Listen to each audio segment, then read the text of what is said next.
सुंदर ये सत्र चल रहा है और शोभा यात्रा भी बहुत ही सुंदर आनंददायक शोभा यात्रा थी। बहुत अच्छा लगा, बच्चों ने बहुत उत्साह से भाग लिया।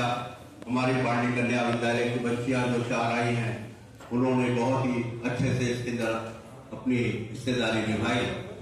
मेरा शिष्य सौरभ बहुत ही थोड़े समय में उसने प्रयास करके इन बच्चों के अंदर जो उत्साह पैदा किया, वस्तुतः वो भी बहुत प्रशंसा के योग्य है। अभी जो बात चल रही थी, मैं अपनी बात को करने से पहले मेरी बिटिया जो अनामिका ने अभी अंत में एक बात कही कि बहुत अच्छा बात कहा उसने कि गृहस्थ आश्रम के अंदर विवाह की जो उम्र है स्वामी जी ने लिखा है वो एकदम बिल्कुल सही और वैज्ञानिक है। और सत्यार्थ प्रकाश में एक भी शब्द ऐसा नहीं है जिसको कि हम घटा या बढ़ा सकते हैं। सब सही बात है। जिस विषय को उसने भी गृहस्थ आश्रम के लिए कहा ना, मेरा बेटा भी वैज्ञानिक है, मेरा भतीजा भी, हम लोग भी। तो कभी बहुत सी ऐसी बातें होती जिसमें हमारे घर में चिंतन होता है कि ऋषि दयानंद ने कहीं यहाँ गलत तो नहीं लिख दिया। तो जो विवाह की उम्र को इसने कहा कि 28 साल लड़की की उम्र होनी चाहिए और 48 साल पुरुष की उम्र होनी चाहिए। आज विज्ञान इस बात को वैज्ञानिक धरातल पर प्रमाणित करता है कि शोध के क्षेत्र में जो बच्चे जाते हैं, जो विज्ञान के क्षेत्र में जो रिसर्च स्कॉलर्स होते हैं, उस रिसर्च स्कॉलर्स में कन्या की उम्र जो होती है, जो शोध करती है, वो 28 साल उसकी सर्वोत्तम उम्र है। इसलिए है कि संतान प्राप्ति के लिए जो एक माँ के रूप में माँ बनने के लिए जो एक श्रेष्ठतम अंतिम जो पीरियड होता है, अंतिम समय होता है वर्ष का, वो 28 वर्ष है। और पुरुष के लिए शोध के लिए 48 वर्ष।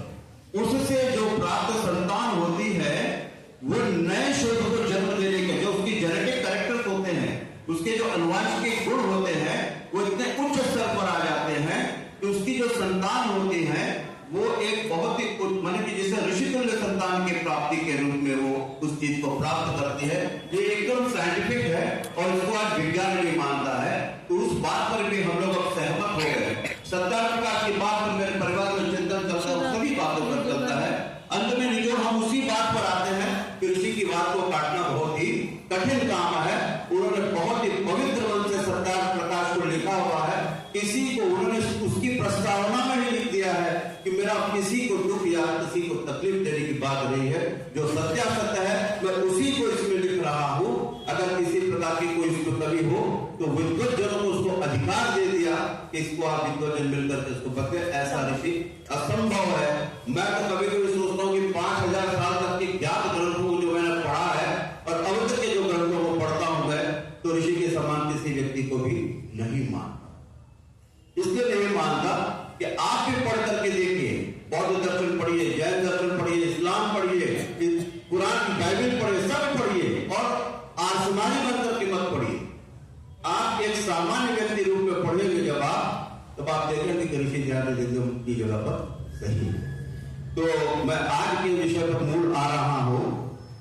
आज जो है स्वामी श्रद्धानंद का बलिदान दिवस है जो है, और ये एक ऐसा गंभीर प्रश्न है और खास करके आप मेरी बेटियों के लिए मैं बात कहना चाहूंगा। श्रद्धानंद के साथ जो घटना घटी वो धोखे से घटी और उस अवस्था में श्रद्धानंद की हत्या की गई जो बहुत ही क्रूरता की पराकाष्ठा जिसको कहा, जैसे गुरु गोविंद सिंह जी के बच्चों को और सिंह के परिवार को किया। आप सभी इस बात को सोच लें। कभी कभी जब हिंदू समाज के बहुत से लोग मंच पर एक बात कहते हैं, अभी मात्र 5-6 दिनों पहले पांडित कन्या विद्यालय में भी योगेश भारद्वाज जी ने एक भाषण दिया जिसमें उन्होंने इस प्रकार का भयाक्रांत वातावरण बनाया कि देखो हिंदुओं जाग जाओ, नहीं ये देश 38 टुकड़े में हो जाने वाला है। एकदम दिमाग से निकाल दीजिए, इस देश का एक भी टुकड़ा अब नहीं होगा। ये आप सब लोग इस बात को सुन लीजिए, अब इस देश का एक भी टुकड़ा नहीं होगा। इसलिए नहीं होगा, हम 100 करोड़ की संख्या में है। कितनी संख्या में है? 100 करोड़ की संख्या में है। अगर वो 30 करोड़ भी है तो उन 30 करोड़ को शासन में रखने के लिए हमें सिर्फ 3 लाख आदमियों की जरूरत है। कितने आदमियों की जरूरत है? 3 लाख आदमियों की जरूरत है।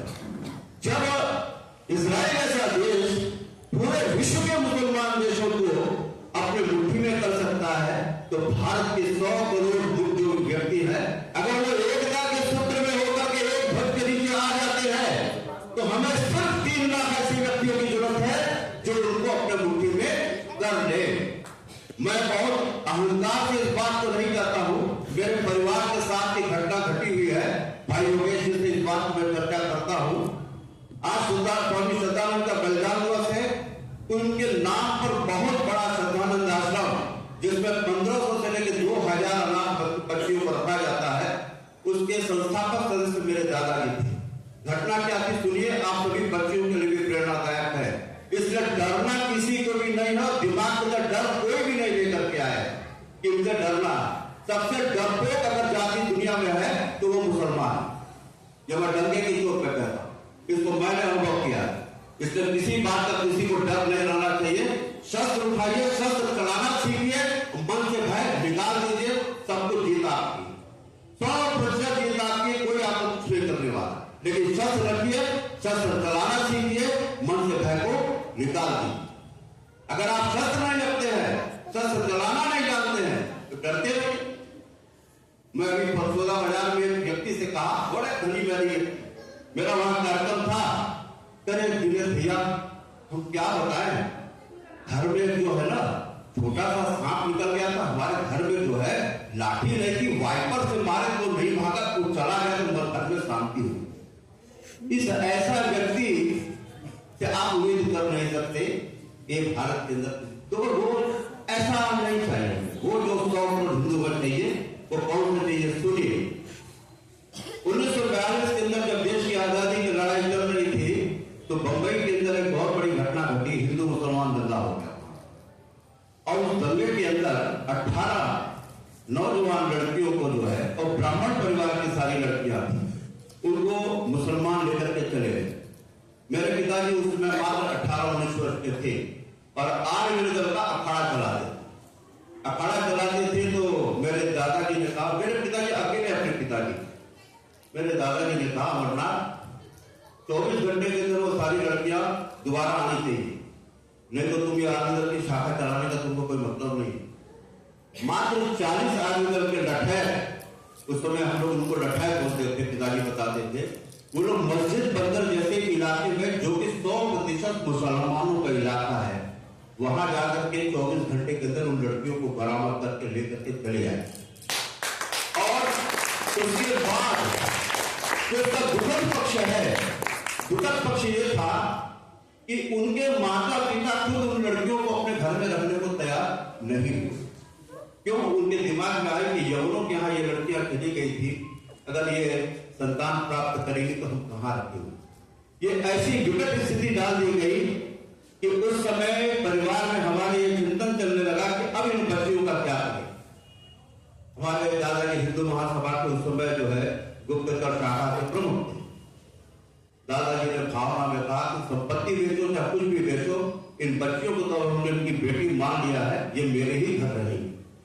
और उन्होंने आजीवन इस बात को निभाया।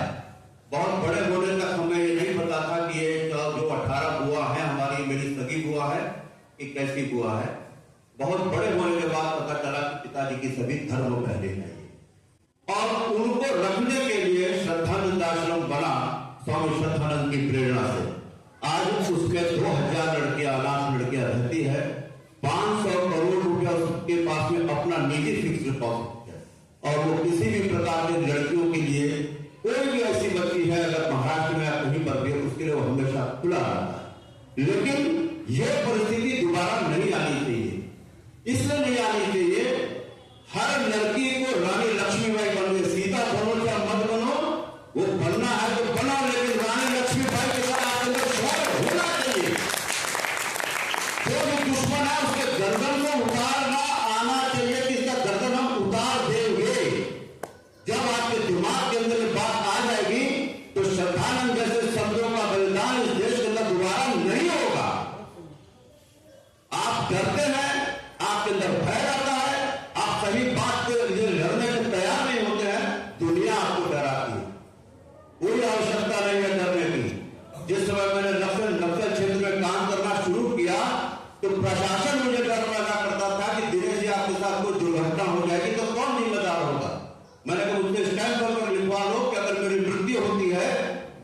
मैं स्वयं जिम्मेदार हूँ, लेकिन मैं जाऊंगा वहां। राष्ट्र हमारा है, इस राष्ट्र की सुरक्षा करना हमारा कर्तव्य है। कोई बाहर जाकर के इसकी सुरक्षा नहीं करेगा। अगर सेना बाहर सुरक्षा कर रही है तो देश की तरफ सुरक्षा करने की जिम्मेदारी हमारी है, कोई दूसरा नहीं है। हम सेना के ऊपर कितना मार देंगे, सेना बाहर भी देखे, अंदर भी देखे। अंदर के आतंकवाद को खत्म करने की जिम्मेदारी हमारी। और मैं एक बात और भी कल योगेश भाई साहब से कहता था। योगेश भाई साहब के साथ मैं भी बंगाल में जब था, बहुत ही गंभीर बात इन्होंने बताई। इसकी बात बहुत ही गंभीर थी, मानने योग्य थी। और उसके लिए भी हम लोग अपनी बड़ी गंभीर तैयारी कर रहे हैं, हार मानने वाले नहीं है। योगेश जी भी बहुत ही अच्छी तैयारी उसकी कर रहे हैं, इसकी तैयारी करना है। मैं एक बात कहता हूं कि कल या परसों शायद योगेश जी ही कह रहे थे या किसी विद्वान से मैंने सुना कि 4 सैयद और खान और पता नहीं क्या क्या 4 लोग जो हैं, ये लोग बाहर से आए हुए मुसलमान हैं, बाकी तो इसी देश के लोग हैं जो कन्वर्टेड हैं। और यही कमोबेश स्थिति ईसाइयों की। मेरे दिमाग में एक बात आता है, किसी कमी से अगर वो बने तो उस कमी को दूर करने का काम अगर किसी ने किया तो वो स्वामी श्रद्धानंद ने किया, जो लाखों की संख्या में लोगों को उन्होंने कन्वर्ट करके हिंदू बना दिया। एकमात्र संस्था आर्य समाज है जो अगर हमें आंख दिखाएगा तो हम उसकी आंख निकालने के लिए भी तैयार है। और अगर आप मेरे साथ मिल करके रहना चाहते तो मैं सगे भाई की तरह तुमको अपने साथ रखने को भी तैयार हूं। मुझसे जब मैं मिशनरीज लोगों को कन्वर्ट करता हूं तो मुझसे कहते हैं लोग कि दिनेश जी आपने हमें कन्वर्ट कर दिया, हमारे साथ रोटी बेटी का संबंध कौन करेगा? मैंने कहा समाज करेगा, हमारे यहाँ इस प्रकार का कोई भेद ही नहीं है। जब भेद नहीं है तो आपको इस बात का डर क्या है? और हम सफल हैं। हम सफल इसलिए है क्योंकि मैंने स्वयं अपने बच्चों को आर्य परिवारों में बिना जाति और संप्रदाय किसी भी नहीं सोचा, मैंने उसका विवाह किया और सफल हूं। बहुत प्रसन्न हूं, अपने को दुनिया का बहुत सबसे भाग्यशाली आदमी मानता हूं। तो आपको आर्यत्व को 100% जीना है और यही पूरे विश्व को तिरवंतो आर्य बनाने का यही एक तरीका है कि जो भी मंच के अंदर विद्वत जन प्रवचन देते हैं उन प्रवचनों को हमें आत्मसात करना है। अंत में मेरी ये नतनी लोगों के लिए मैं एक संदेश देना चाहूंगा। मुझे नाना बोल करके बड़ा आत्मविभोर कर देती है। देखो बच्चों, ये मेरी सगी बेटी श्रद्धा की घटना है जो ये सब बच्चियां जानती हैं। तुम लोग इसको सुनो, भय कैसे निकलता है जाते। मेरी बेटी श्रद्धा एमटेक गोल्ड मेडलिस्ट है। जब वो बीटेक फाइनल ईयर में थी तो बस से यात्रा कर रही थी और फाइनल ईयर का एग्जाम देकर के आ रही थी तो उसके साथ 2-3 उसकी सहेलियां थी। कुछ बच्चों ने, लड़कों ने उनको तंग करना शुरू कर दिया और कुछ गलत तरीके की बात करने लगे। तो मैंने अपनी बेटी को एक बात कही कि तुम कुछ शस्त्र हमेशा रखा कर, तुम मर जाओगे तो मुझे मंजूर है, लेकिन गलत बात को तू सहना नहीं। अगर तू गलत किया तो तुम तुरंत उसका उत्तर देना। थोड़ा मेरे तरह वो गर्म भी है, गुस्से वाली, गुस्से वाला हो नहीं, हो जाता हूं कभी कभी। तो वो बच्चों उन लड़कों को कहने लगी, भैया आप लोग ऐसी सी बात कर रहे हैं, ठीक नहीं लग रहा है, ऐसा मत बोलिए। तो वो लड़का उसको गलत शब्द से बोल दिया श्रद्धा को, और उसका जवाब क्या था कि श्रद्धा ने अंदर से चाकू निकाल लिया। चाकू निकाल के कहा कि अभी तुरंत गर्दन उतार दूंगी, तुमको सब समझ में आ जाएगा। उसके बाद उसको हमारा सिखाया हुआ एक किक है, वो किक को मार दिया उसको, और उसको किक को मारते ही वो तुरंत वहीं गिर गया। अब गिरने के बाद उसके गर्दन पर ऐसे पैर रख के बताओ अब क्या करे तुम्हारा? बात समझ गए ना? ऐसे छत्राणी बनो, ऐसे जिस दिन तुम छत्राणी बनोगे तुम्हारे ऊपर कोई आंख उठा के देखने की हिम्मत नहीं करेगा। यह है ना पांडे कन्या के विद्यालय की हमारी नदियां कैसे प्रशिक्षण लेती है इनको। मैं एक बार ऐसे ही बच्चों से कह दिया, ये बात सत्य बता रहा हूं आप लोगों को, केले की गर्दन बना करके उस पर जो रंग होता है ना, रंग के गुब्बारे बांध के कहा कि तलवार से इस गर्दन को काट दो, उसको कपड़ा पहना करके आदमी का। बच्चे कहते नाना नहीं काटेंगे, हमको डर लगता। जब तुम लोगों को केले का वो जो कंद है वो काटने में डर लगेगा तो आदमी का गर्दन कैसे उड़ाओगी? उड़ाना है कि नहीं उड़ाना है गर्दन?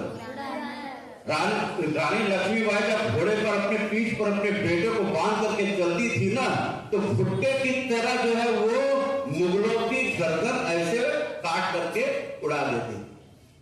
4.5 किलो की तलवार वो ऐसे चलाती थी जैसे कि आधा किलो की तलवार चला, इतनी उसके बाहों के अंदर शक्ति थी। मेरी बात समझ गए?